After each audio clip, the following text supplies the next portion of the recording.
Assalamualaikum warahmatullahi wabarakatuh. Teman-teman, kembali lagi di channel YouTube saya, Khairun Imam. Gimana nih kabar kalian? Semoga kita semua selalu diberi kesehatan, kemudahan, dan juga limpahan rezeki dari Yang Maha Kuasa, teman-teman ya. Nah, di video kali ini kita akan melihat bagaimana pesan yang sangat tajam, pesan yang sangat menohok dari pakar digital forensik Indonesia yang juga merupakan ahli dari Pak Jokowi di gelar perkara khusus kemarin, yakni Joshua Sinambela, kepada Rismon, Roy Suryo, dan kawan-kawannya. Yang utamanya mungkin orang-orang yang mengaku ahli, kata Joshua ya kan. Mengaku ahli, mengaku-ngaku ahli. Kalau kata netizen sih ahli abal-abal. Atau ada juga yang bilang ahli gadungan. Ya kalau saya sih sebutnya ahli omon-omon, teman-teman. Tapi ada juga yang sebut ahli nujum. Waduh, yang mana kira-kira yang paling pas untuk mereka ya? Dan kira-kira apa pesan dari Joshua kepada mereka? Apakah mereka mau diajarin digital forensik agar benar-benar menjadi pakar? Ataukah mau diajarin SOP dalam meneliti digital forensik? Ataukah disuruh makan enak? Waduh, karena sebentar lagi masuk bui. Itu yang kita harapkan, teman-teman ya. Nah, selain itu ada juga video di mana mantan Kabarreskrim Polri, Bapak Ito Sumardi, juga memberikan pesan yang tak kalah menohoknya dari Joshua kepada Roy Suryo dan juga Rismon, yang selama ini meneliti hanya dari bukti sekunder, bukan bukti primer. Kalau bukti primer kan ya ijazah fisik Pak Jokowi. Dan ternyata mereka hanya memeriksa dan meneliti, katanya sih meneliti dokumen ataupun foto ijazah yang diupload Dian Sandi, sampai fotokopi yang dia dapatkan dari tangkapan layar Barreskrim Polri. Ini kan kasihan banget mereka nih. Terus kuar-kuar di luar sana ya kan, yang membuat nasibnya kurang bagus dan membuat nasib mereka makin buruk. Nah, itu. Nah, terakhir ada juga video di mana, wah ini keren sih. Keren banget abang ini. Abang kita semua yang sudah membawakan borgol, yang sudah membawakan lollipop, yang sudah membawakan baju tahanan bini kepada Roy Suryo CS, yakni abang kita Fitra Romadoni. Bung Pitra Romadoni, yang juga membungkam omon-omon Roy Suryo ketika tampil dan berhadapan di salah satu stasiun TV nasional. Oke, sebelum kita mulai jangan lupa like, subscribe, dan share. Dan tanpa perlu berlama-lama lagi, mari kita mulai videonya berikut ini. Gelar perkara itu pun saya bilang masih cacat hukum. Kenapa? Kompolnas mengatakan bahwa UGM ikut di situ di gelar perkara. Sementara waktu Rismon dan kawan-kawan pelapor dari TPU udah pulang, baru ada UGM. Selama dari situ nggak ada UGM, kenapa nggak boleh dihadirkan semua? Sementara uang Kompolnas mengatakan keterangan UGM sudah objektif, objektif semua. Belum asal ngomong begini, saya bilang oke lah. Tapi masyarakat sudah tahu kok. Pak Prabowo, tolong ini Pak Prabowo, daripada Pak Prabowo tanggung risiko, tanggung jawab mah Kapolri. Tanggung risiko Pak Prabowo, karena Pak Prabowo adalah selaku pimpinan negara, presiden negara, yang bertanggung jawab di mata dunia udah kelihatan ini semua. Aduh, ngeri. Ngomong aja susah orang ini ya kan. Ngomong aja susah loh. Sok-sokan bilang gelar perkara khusus Polri cacat hukum. Ngomong aja susah. Udahlah, kalau ngomong aja susah nggak usah banyak berkomentar. Ini nih, ini salah satu host dari Sentana TV yang selalu menemani Rismon investigasi. Otaknya rupanya kosong juga, teman-teman. Aduh, ya Allah, ini orang yang kayak badut semua ya, kayak badut semua loh, mirip badut semua, lucu-lucuan nih orang-orang ini semuanya nih. Aduh. Ya, harus paham ya konsekuensi hukum, banyak doa ya mereka gitu ya. Kalau bisa mulai sekarang, ya cobalah lebih dekat sama keluarga gitu ya, karena masih ada kesempatan nih. Waduh. Terus kemarin kan masyarakat ini pengen tahu nih, karena di luar Rismon bilang Joshua Sinambela itu ingin mengajari saya, katanya gitu. Sebenarnya fakta yang sebenarnya itu seperti apa bang, sampai dia kayak marah-marah gitu, saya ngajari dia, katanya gitu. Nah, pandangan abang terkait dengan gelar perkara kemarin gimana? Iya, jadi dalam gelar perkara itu kan ada apa namanya, ada urutan acaranya ya. Yang pertama kan Detipidum yang menyampaikan namanya proses penyelidikan mereka secara komprehensif lah gitu ya, timelinenya jelas gitu ya. Kemudian setelah itu mereka memberikan kesempatan kepada pihak pendumas ya, untuk menyampaikan pendapat-pendapatnya Dan bila perlu ketika misalnya ada bukti baru atau novum baru disampaikan di sana gitu kan. Ternyata memang nggak ada novum baru, nggak ada bukti-bukti baru yang mereka masih sama ya seperti yang sebelum-sebelumnya. Kemudian setelah itu diberikan kesempatan. Ketika mereka memberikan pendapat masing-masing, mereka mendatangkan kalau salah ada 4 ahli gitu ya. Oh, sampai 4 ahli. 4 ahli ya. 1 ahli hukum, Roy Suryo, Tifa sama Rismon, ya kan, 4 ahli. Kemudian mereka totalnya ada 9 orang lah yang masuk ya kan. Kemudian kita kuasa hukum ada 4, ahlinya cuma 1. Ya. Jadi kita bertujuh ada 1, 2 lagi kuasa hukum juga, tapi hanya administrasi lah gitu ya. Nah, ketika mereka menjelaskan, kita diam aja, gitu ya, menjelaskan paparan mereka semua bukti-bukti yang mereka anggap bukti lah, gitu ya. Hormati lah mereka, ya, hormati gitu ya. Tapi ketika kita menyampaikan sesuatu, gitu ya, mereka langsung potong-potong. Waduh, ini luar biasa. Nah, kenapa mereka mungkin tersinggung gitu ya? Karena saya kan ahli digital forensik, ya, ahli digital forensik. Saya ingin menjelaskan apa sih kualifikasi ahli digital forensik itu sebenarnya, gitu loh. Sebelum kita masuk ke materinya, gitu ya, substansinya, gitu ya. Betul. Baru menjelaskan bahwa kualifikasi akademik harus seperti ini, kan. Udah langsung di seolah-olah menyerang pribadi mereka lah gitu ya. Oh, karena gitu. Kan kita hanya mengedukasi, menjelaskan itu langsung dipotong. Akhirnya si ketua yang memimpin itu juga mengikuti lah. Nah, disitulah mungkin mereka merasa mengajari segala macam karena memang mereka bukan ahli digital forensik, ya kan? Ketika mereka ahli digital forensik, bukan digital forensik. Nggak ada hubungannya sama digital forensik. Apalagi metode yang mereka lakukan itu tidak sesuai prosedur digital forensik, ya kan?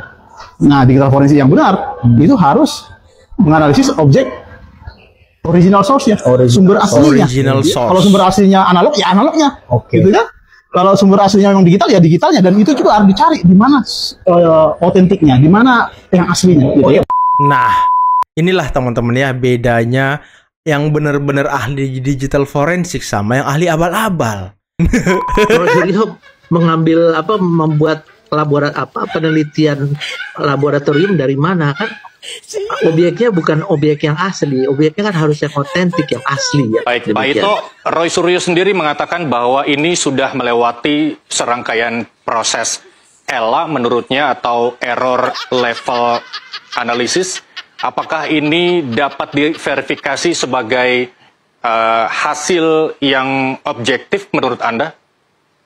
Pertanyaan saya, emangnya Roy Suryo itu seorang ahli forensik yang memang secara undang-undang memiliki sertifikasi dan memiliki sesuatu kewenangan untuk meneliti satu objek yang dilaporkan? Kan tidak, dia kan melakukan penelitian sendiri. Penelitian sendiri itu juga kan harus melalui satu izin ya, apalagi dari pemilik ijazah yang sebetulnya memiliki satu perlindungan ya, karena ijazah itu kan diperoleh dari Universitas UGM. Saya kira mungkin yang dilakukan oleh Roy Suryo itu kan bukan terhadap objek yang identik, tapi objek yang diambil dari hasil cuplikan dari medsos ya. Saya kira itu menurut saya aturannya tidak berlaku lah kalau itu. Tidak berlaku ya kan. Nah, apa yang dijelaskan oleh Bang Joshua Sinambela tadi dan yang dijelaskan oleh Pak Ito Sumardi selaku mantan Kabareskrim Polri, ya ini sejalan dan selaras teman-teman. Pak Ito juga menanyakan apakah memang si Roy Suryo ini benar-benar ahli? Apakah dia memang kualifikasinya ahli digital forensik? Kan enggak katanya ya kan. Dan ya kalau kita balik dari penjelasan Bang Joshua Sinambela, bisa kita sedikit menarik tata cara SOP digital forensik. Yang pertama kualifikasi dari pendidikan kah, misal S1-nya IT, S2-nya IT, kemudian dia mengambil sertifikasi digital forensik dan lain sebagainya. Nah itu kan baru masuk kualifikasi ahli digital forensik. Kalau kualifikasinya sudah masuk, barulah kemudian melompat ke SOP-nya. Nah, ternyata melakukan digital forensik ada SOP-nya, ada tata caranya, ada laporan hasil penelitiannya. Dan itu semuanya diatur, teman-teman. Nah, kalau Roy Suryo Rismon ini, ya SOP aja dia nggak ngerti, tata cara aja dia nggak ngerti. Misal ijazah Pak Jokowi, ini kan analog, berarti nggak bisa dilakukan digital forensik karena dia produk analog, fisik, bukan analog. Kalau digital forensik harus benar-benar produk yang berasal dari digital, misal sertifikat elektronik. Nah, biasanya kan kita tuh ikut seminar-seminar kan, seminar online, seminar apapun itu atau pelatihan online. Biasanya kan ada sertifikatnya yang keluar kalau kita sudah lulus, ada sertifikatnya keluar berupa elektronik gitu. Jadi tinggal kita download berupa PDF atau gambar. Nah, ini kan produk digital. Nah, itu baru bisa dilakukan digital forensik karena asalnya memang produk digital. Nah, Roy Suryo Rismon ini, aduh, gimana ya? Mau kita bilang ahli, mau kita bilang dia apa ya, mungkin praktisi, mau kita bilang sebagai pakar, tapi ya SOP aja nggak ngerti, bahkan kualifikasi pendidikan aja nggak masuk. Nah, inilah teman-teman, bahkan para pendukungnya sampai mengeluh-elukan mereka, oh iya Roy Suryo hebat, Roy Suryo elalah inilah itulah. Masa iya hanya orang bisa menggunakan aplikasi ELA, menggunakan aplikasi-aplikasi online, lantas kemudian dibilang ahli? Ya kan nggak mungkin teman-teman. Masa kita mau dibodoh-bodohi dengan orang-orang yang hanya ngaku ahli gitu ya kan? Aduh. Saya kira sudah 2 bulan lebih penyidik melakukan penyelidikan ya untuk menemukan adanya bukti dugaan tindak pidana atas persoalan ini. Ini antara Polda Metro Jaya dengan Mabes Polri adalah 2 hal yang berbeda. Betul. Dengan pasal yang berbeda juga. Yang pertama yang di Mabes Polri terkait dengan ijazah ya. Terus yang di Polda Metro Jaya itu terkait dengan pencemaran nama baik. Jadi 2 hal yang berbeda yang harus dibuktikan. Nah, di dalam laporannya Pak Jokowi ya, kita melihat bahwasannya laporan polisi itu terkait dengan pencemaran nama baik, pasal pokoknya yang dijuntokan pasal 32 yaitu pengubahan data elektronik yang ancaman pidananya 9 tahun penjara. Sesuai dengan prosedur hukum yang berlaku ya, di dalam KUHP kita apabila memang adanya dugaan tindak pidana, maka perkara tersebut ditingkatkan ke tahap penyidikan. Ya. Nah, tinggal satu proses lagi, terlapor dipanggil 1 kali lagi, baru adanya penetapan tersangka untuk melengkapi BAP penyidikan. Nah, perbuatan tersebut yang dilakukan oleh terlapor tersebut tentunya harus dipertanggungjawabkan di mata hukum. Karena apa? Karena kita melihat bahwasannya para terlapor ini telah menuduh secara langsung, tidak ada katanya dugaan, asas praduga tidak bersalah, presumption of innocence. Sehingga apabila memang kita sudah menuduh, berarti kan kita sudah menghakimi seseorang.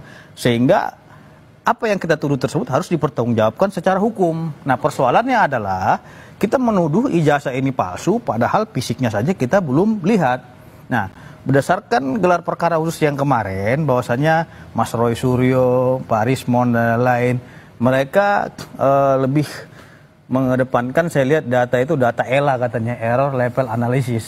Kalau ELA ini kan pemeriksaan dokumen elektronik, bukan dokumen analognya ataupun fisiknya. Ini yang menjadi persoalan gitu. Sama halnya seperti kita memegang benda cair seperti air ya, kita tidak bisa merasakan itu panas atau dingin kalau kita pegang. Tapi kalau cuma dipoto saja, itu kan kita tidak bisa menelitinya seperti itu. Saya ingin tanyakan, artinya analisa dari Bung Roy Suryo terkait dengan ijazah Pak Jokowi dengan uji ELA, termasuk juga tudingan ijazah Pak Jokowi palsu, apakah ini kemudian dapat dikatakan bahwa ini penghasutan dan fitnah? Berbicara konteks penghasutan, tentu harus kita lihat dulu unsur delik daripada perbuatan tindak pidana penghasutan tersebut. Yang pertama, apa yang dihasut dan siapa yang terhasut, kan gitu. Nah, kalau memang tuduhannya itu, menurut Anda apa yang dihasut? Atau apa yang mungkin yang difitnah? Kalau muatan daripada penghasutan ini, yang pertama adanya provokasi. Sehingga membuat kegaduhan di tengah-tengah masyarakat. Tinggal nanti penyidik akan melihat apakah ada kegaduhan yang timbul setelah dilakukannya contohnya konferensi pers besar-besaran terkait dengan tudingan ijazah palsu ini. Ini yang menjadi problem serius. Nah, iya teman-teman, kasus udah ijazah masuk. palsu Jokowi ini ternyata bukan untuk menyerang atau menjatuhkan Pak Jokowi. Tujuan utama mereka itu ternyata untuk menghalangi Gibran di Pilpres mendatang. Kasus ijazah palsu Pak Jokowi ini sebenarnya itu juga bagian dari orang-orang yang ingin memaksulkan Gibran dari jabatannya sebagai Wapres, yang ingin melengsarkan Gibran dari jabatannya sebagai Wapres. Gerakan dan tujuannya mereka ini sebenarnya sama kok, ingin menjatuhkan Gibran dari jabatannya. Hanya saja karena kasus ijazah palsu Pak Jokowi ini termasuk dalam taktik politik juga, akhirnya terlihat seperti tujuan mereka itu berbeda. Mereka itu sebenarnya satu gerakan, satu kepentingan politik. Mereka ingin menjatuhkan Gibran, menghalangi Gibran di Pilpres mendatang. Berarti ya apa yang dikatakan Bung Adi Praitno beberapa minggu kemarin, kalau sebenarnya motif dari para penuduh ijazah palsu Pak Jokowi dan mungkin orang-orang yang memaksulkan Gibran, yaitu motif politiknya untuk 2029. Karena kan kekuatan Pak Jokowi ini masih kuat teman-teman. kekuatan politik Pak Jokowi masih dicintai rakyat. Nah, ini adalah penghalang dan tembok besar bagi gerombolan pembenci ini untuk melenggangkan Anies sebagai presiden. Dan selama ada Pak Jokowi, sepertinya ya mereka nggak bakal menang. Ya, mereka kalah di tahun 2014, kalah di 2019, kalah lagi di 2024. Ini udah hat-trick nih mereka kalah, teman-teman. Kalau mereka di 2029 kalah lagi, waduh, udahlah, pupus sudah harapan mereka untuk melanggengkan Anies sebagai presiden. Karena kedepannya ya mungkin 2034 Mas Gibran akan maju sebagai calon presiden di 2034. Kalau di 2029 saya masih berharap Prabowo Gibran masih berpasangan, teman-teman. Karena ini pasangan yang sangat ideal, pasangan yang sangat komplit. Pak Prabowo dengan segudang pengalaman dalam dunia politik, dalam membangun citra, dalam membangun kebijakan, membangun hubungan diplomatik, dan pengalamannya bisa dilihat oleh Gibran. Gibran bisa belajar banyak dari Pak Prabowo. Dan Gibran selaku anak muda, dialah yang turun ke masyarakat, dialah belanja masalah di tengah masyarakat, menyelesaikan persoalan-persoalan yang mungkin bisa diselesaikan di tengah masyarakat dengan cepat, mengawal swasembada pangan. Karena kan dari segi fisik, Gibran masih bisa mobile ke sana kemari, teman-teman. Kalau Pak Prabowo, biarkanlah beliau membangun hubungan diplomatik, geopolitik, membuat kebijakan pro rakyat, membuat program-program pro rakyat, dan ya mendrive bangsa ini sampai menuju Indonesia Emas 2045. Ya mungkin landasan dan pondasinya akan dibangun nanti oleh Pak Prabowo, teman-teman. Masalah kasus ijazah palsu Pak Jokowi itu sebenarnya sudah selesai ketika pihak UGM itu memberikan pernyataan bahwa ijazah Pak Jokowi itu asli. Betul, pihak Bang. UGM Betul. sudah memberikan pernyataan. Berarti itu sudah pasti. Kan belum pernah ada rekam jejaknya tentang kampus UGM ini memalsukan ijazah mahasiswanya. Padahal Roy Suryo ini termasuk tamatan kampus UGM juga. Tapi kenapa seolah-olah ingin menjatuhkan nama baik UGM, meragukan kredibilitas kampus UGM? Mereka itu sebenarnya berambisi untuk menjadikan orang nomor 1 dan orang nomor 2 di negara ini yang jadi presiden dan wakil presiden itu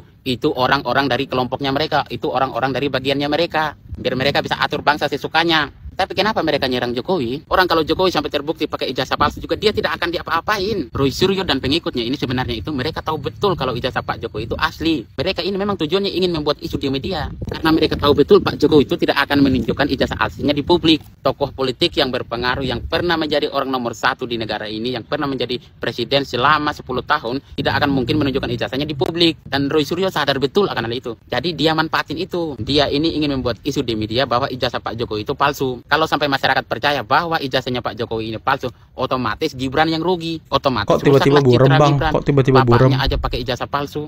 Rusaklah citra keluarga Gibran di masyarakat. Akhirnya Gibran tidak punya kesempatan lagi untuk menjadi cawapres ataupun capres karena citra keluarganya ini sudah rusak di media.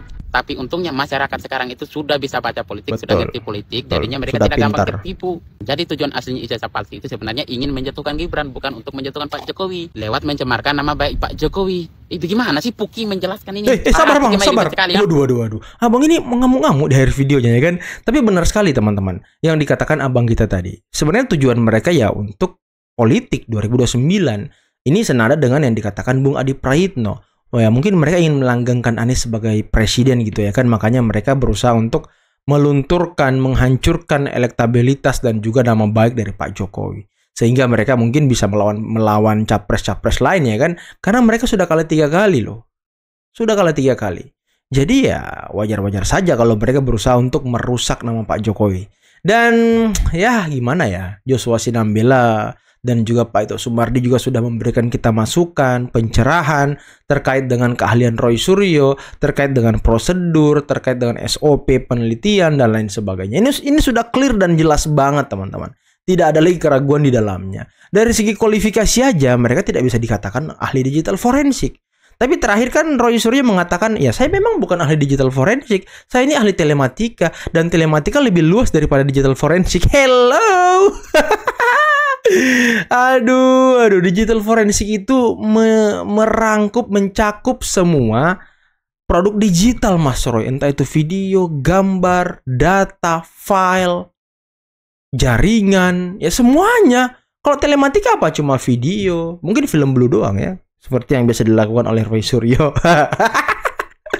Nah, itu pun beberapa kali salah analisis dia teman-teman. Terus dia mengatakan dirinya ahli telematika. Aduh, udahlah Mas Roy, jangan ngaku-ngaku ahli. Rismon juga udahlah, jangan ngaku-ngaku ahli kalian.